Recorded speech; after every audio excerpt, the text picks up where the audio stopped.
sides.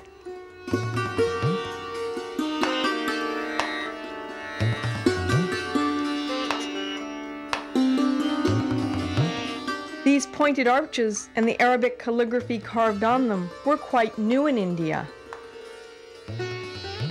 The floral creepers twined around the calligraphy are a long-standing Indian tradition.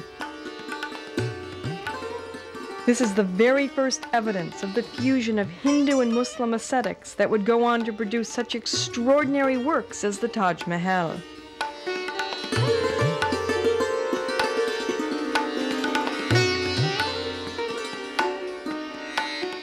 Aibak commissioned what is still today the tallest minaret in the world, the Qutub Minar. It was an expression of the growing power of the new rulers who proclaimed themselves independent of the Afghans and founded the first autonomous Islamic kingdom in Delhi.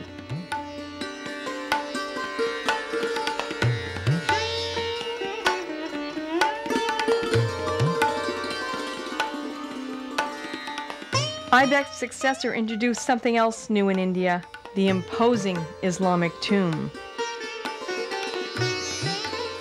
Even in its ruined state, the tomb foreshadows the magnificent Islamic monuments which would be built later. At the turn of the 14th century, yet another ruler, Alauddin Khilji, made the last and final addition to Aibak's mosque, the Alai Darwaza, or Exalted Gateway.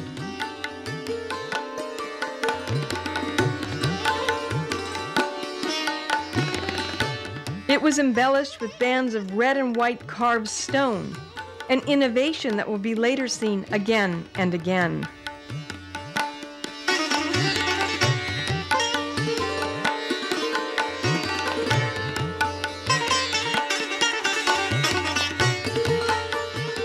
This use of color and the introduction of true arches make this site a genuine fountainhead of Indian architecture.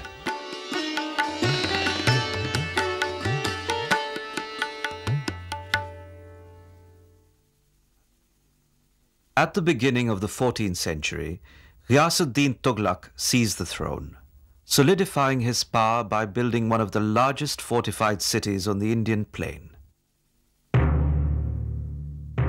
Today, the massive exterior walls of his citadel are the most prominent signs of Tughlaqabad, the city of Tughlaq.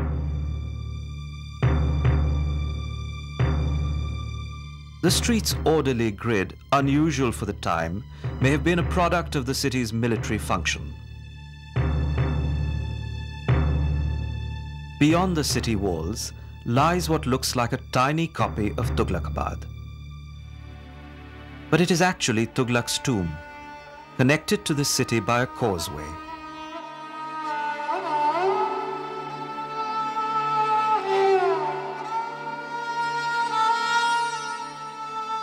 The builder of indomitable walls called his tomb the abode of peace, perhaps finding the security in death he had been striving for in life.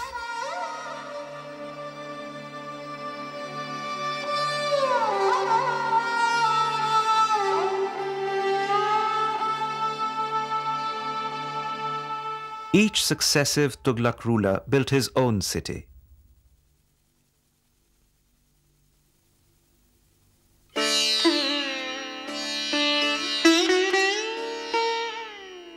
At the end of the century, Firoz Shah Tughlaq located his city, Firozabad, on the banks of the Jamna River, filling it with gardens, hunting pavilions, and waterworks. By the time Firozabad was completed, Delhi consisted of a series of thriving cities, not unlike the old and new Delhis of today. Inside the citadel, Firoz Shah built his own large mosque. Perhaps to bolster his weak regime's authority, Firoz Shah decided to appropriate a symbol of past grandeur. He removed a pillar erected by the Emperor Ashoka around 250 BC and transported it hundreds of kilometers to Delhi, installing it as a minaret beside the mosque. Because of the warm golden color of the stone, It became known as the Golden Minaret. Although Firoz Shah's kingdom had shrunk to an area only a little larger than Delhi, he continued to build great structures such as this madrasa, a center of Islamic learning.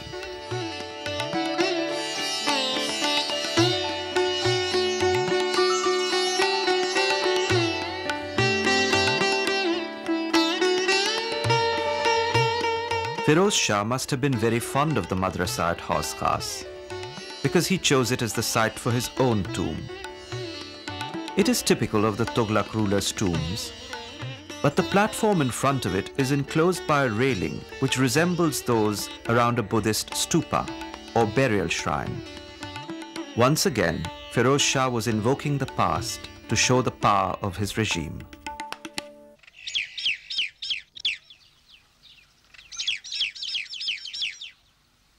The last of the Sultanate dynasties were those prodigious tomb builders, the Lodhis.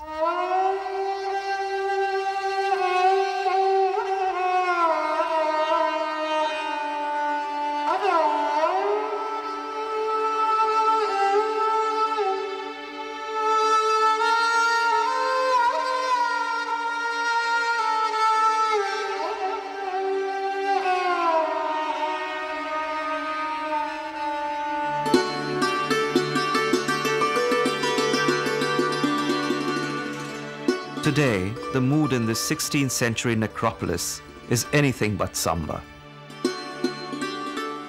Lodhi Gardens is the most popular of Delhi's many parks. In 1526, Babur, a descendant of the great Mongol conquerors, Genghis Khan, and Timur, known in the west as Tamerlane, defeated Ibrahim Lodhi at the Battle of Panipat and founded the Mughal dynasty, one of the most spectacular the subcontinent had seen. But Babur ruled for only 4 years. Upon his death, his son Humayun, like other rulers before him, began to build his own imperial city. Nearby was the shrine of the Sufi saint Nizamuddin, which may have inspired Humayun's name for his city, Deenpana, or refuge of the faith.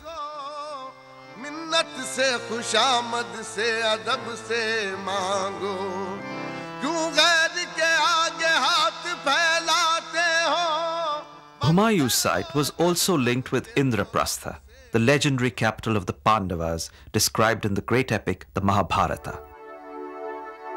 It is unclear how much of the city was completed before Humayun's throne was usurped by the Afghan upstart Sher Shah in 1540. Sher Shah continued building the city, erecting the splendid Khalai Kona Mosque. The use of red and white stone and the richly carved surface remind us of the Alai Darwaza near the Qutub Minar.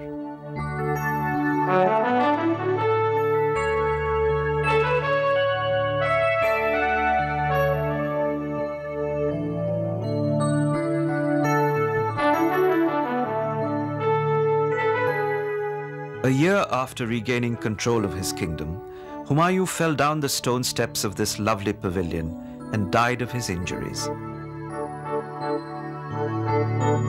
2 successors chose to rule from Agra. With the ascension of the 5th Mughal ruler, Shah Jahan, Delhi was center stage once again. On the bluffs overlooking the Jamna, Shah Jahan built his own walled city and fortified palace called Shah Jahanabad. It is known today as the Red Fort. Shah Jahan was actively involved in building his city, working with planners Ustad Hamid and Ustad Ahmad to lay it out. Inside the public audience hall, surrounded by his nobility, the emperor sat on his throne and faced his city, accessible to and in touch with his subjects.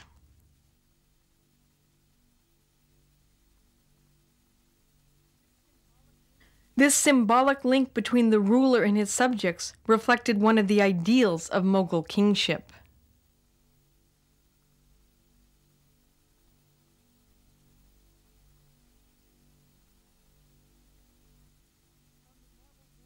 On the marble wall behind the throne, among the intricate inlays of the Mughals, are some unusual plaques in an Italian technique called pietra dura. These plaques were presented to the emperor by Europeans eager for trading privileges.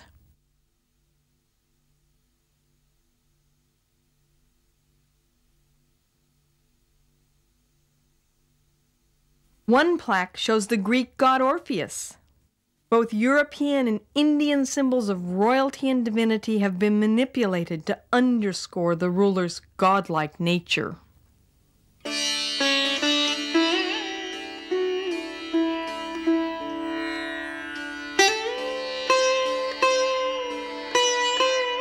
Behind the public audience hall are the private sections of the palace.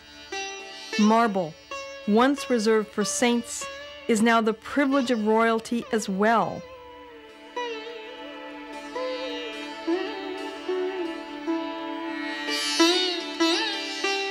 These surfaces were originally inlaid with semi-precious stones.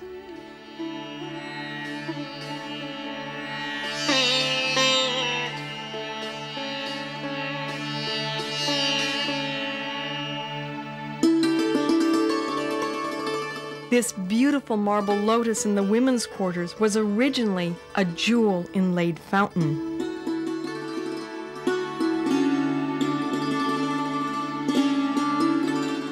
Water running through the private apartments was called the Canal of Paradise.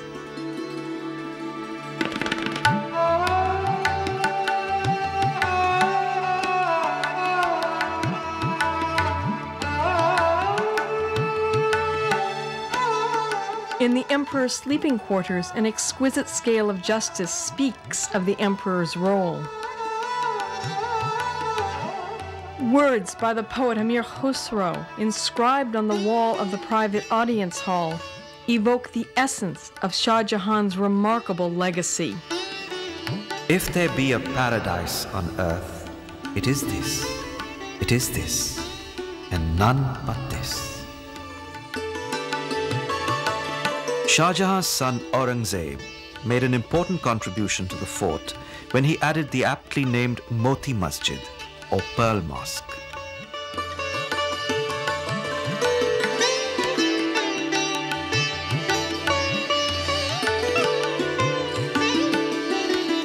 The finely carved marble surfaces, more elaborate than in any previous Mughal mosque, are utterly sumptuous.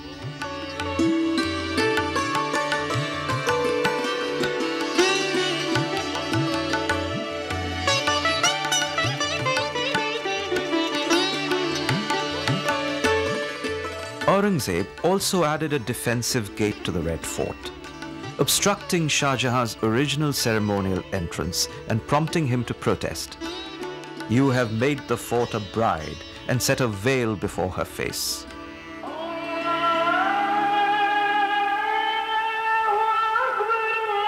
Nearby was one of the greatest mosques of India, still a landmark of the city. In Shah Jahan's majestic Jama Masjid, we see elements of the earlier mosques built by Qutbuddin Aibak, Sher Shah, and Firoz Shah. The vertical striping on the minarets and the black and white marble stripes around the domes are Mughal innovations.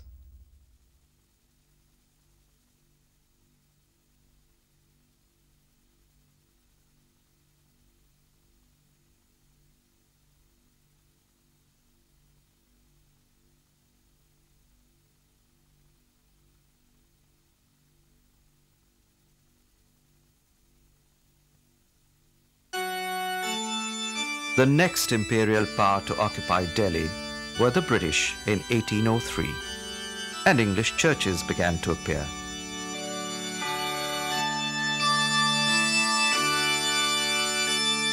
Though Calcutta was initially the British capital, Delhi increasingly became a focal point of British authority in India. In 1911, At a coronation darbar in honor of George V, the new king stunned the empire by announcing that Delhi would once again become a capital city.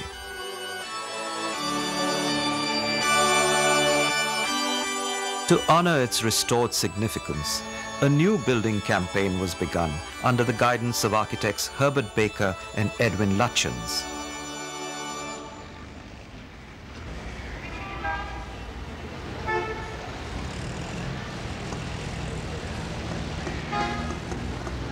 In sharp contrast to the crowded area around the Mughal city, the New Delhi was laid out with broad boulevards opening up to expansive views.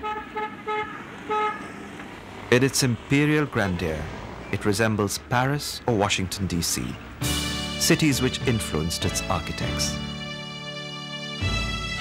The Viceroy's palace, now the President's house, was placed upon Raisina Hill, overlooking a majestically empty waste from which villages had been removed. Humayun's ruined city stood at the end of the expanse. Lutyens even considered rediverting the Jamna to its original course so it would encircle Humayun's city in a reflecting pool. That plan had to be abandoned because of the expense. Lutyens designed the President's house to have a European appearance, but specific elements were added to recall India's ancient history. The dome bears a strong resemblance to the Buddhist stupa at Sanchi, a shape Lutyens thought harmonized well with his favorite neoclassical lines. Baker's Secretariat buildings were governed by a similar aesthetic. The main buildings and porticos are strongly neoclassical sculptural masses that would look at home in Paris or Washington, D.C. But Indian-style cupolas break the otherwise European rooflines, and corbelled arches and pierced jali screens remind us we are in fact in Delhi. What Lutyens did not realize until too late was that the steep rise of the site of Baker's buildings would eclipse his own creation on Raisina Hill. Midway down the hill, the President's house disappears.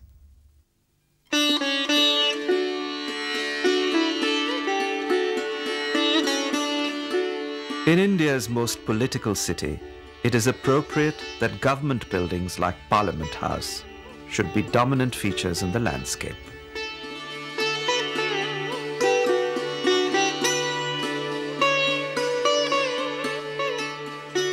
In Delhi, cities are piled upon cities, living links between her tumultuous history and her vital, self-renewing present.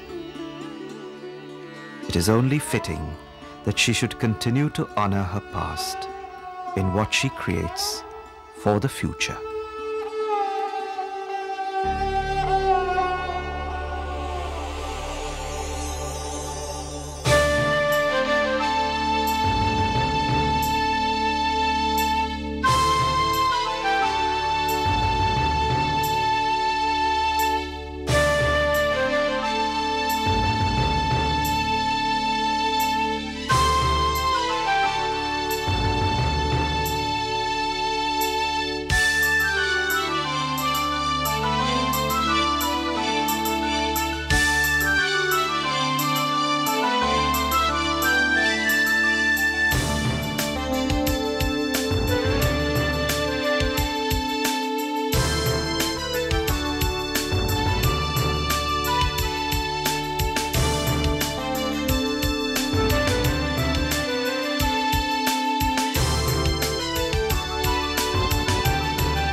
Upon her grave, may it be illumined till the resurrection, the King of Kings constructed such an edifice that since the divine decree drew creation's plan, that no one has seen its equal in magnificence. Since heaven's vault has been standing, an edifice like this has never risen to compete against the sky. With those words, the Persian poet Kaleem praised the Taj Mahal, the illumined tomb that Shah Jahan built for his wife. For some, it is a symbol of great married love. For others, it represents India's golden past. But universally, it is an image of excellence and perfection.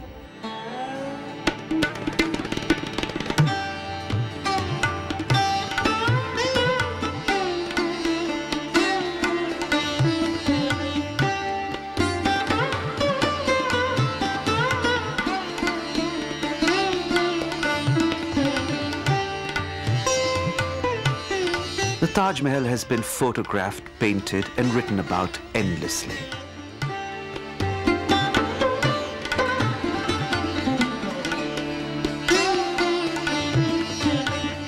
Is it a symbol of human love or a mystical vision of eternity?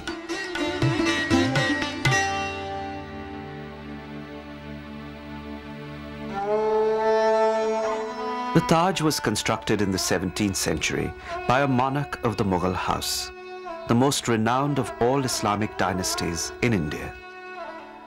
Shah Jahan was descended from the conquerors Genghis Khan and Timur, whom Westerners know as Tamerlane. Babur, the founder of the Mughal dynasty, conquered Delhi in 1526. The Mughals would become renowned for their might, wealth, and artistic patronage. By the 17th century, the Mughals controlled much of India. King James I of England sent an embassy to the Mughal court to attempt to win trade rights. The reign of Shah Jahan, whose title means King of the World, began in 1628 and lasted for 30 years of prosperity and stability.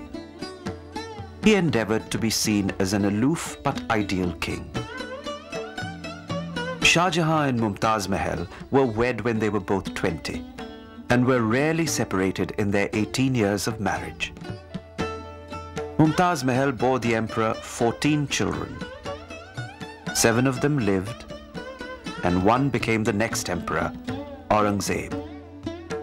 Since the time of Shah Jahan's grandfather Akbar, Mughal kings had seen themselves as emanating God's light for the benefit of humanity. Paintings show them enhaloed with light. The court chronicler Abul Fazl said divine light was communicated by God to kings without the intermediate assistance of anyone, and men, in the presence of it, bend the forehead of praise toward the ground of submission. But this semi-divine status was powerless against the dark lord of death. And Shah Jahan was devastated when his beloved Mumtaz Mahal died in childbirth at the age of 38. Shah Jahan's grief was legend. As the poet Kaleem tells it, anguish alone went to console the monarch, and only the burning heart was solicitous of his sighs. The King of Kings cried out with grief, like an ocean raging with storm. Mumtaz Mahal died while accompanying Shah Jahan on a military campaign. The emperor eventually brought her body to Agra, then the Mughal capital, and she was temporarily buried on the south bank of the Jamna River.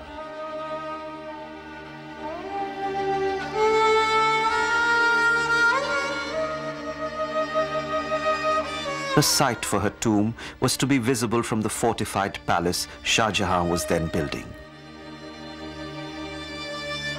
The land for the Taj Mahal was bought from Raja Jai Singh, whose family had owned it since Akbar's time. The Raja also provided 200 ox carts to transport the marble from mines in his lands 300 kilometers away in Rajasthan. Just outside the walls of the Taj Mahal, a neighborhood was established called Mumtazabad, known today as Taj Ganj. In it were markets and living quarters for the artisans working on the Taj.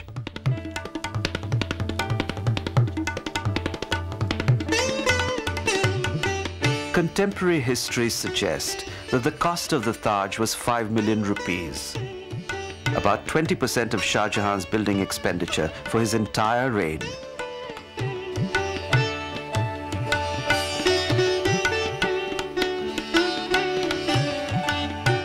Its principal designer was probably Ustad Ahmad, an architect for Shah Jahan's citadel in Delhi. Although the emperor entered the Taj Mahal from the river, most other visitors entered as we do today, through a gate on the other side of the walled garden.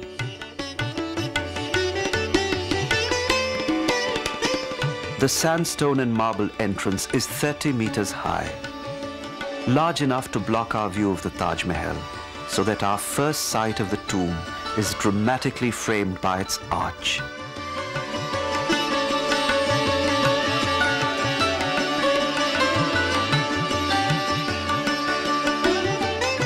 The gate is framed by a panel of text drawn from the Quran, designed by the famous calligrapher Amanat Khan. O soul at peace, return thou unto thy Lord. Enter thou among my servants, and enter thou my paradise.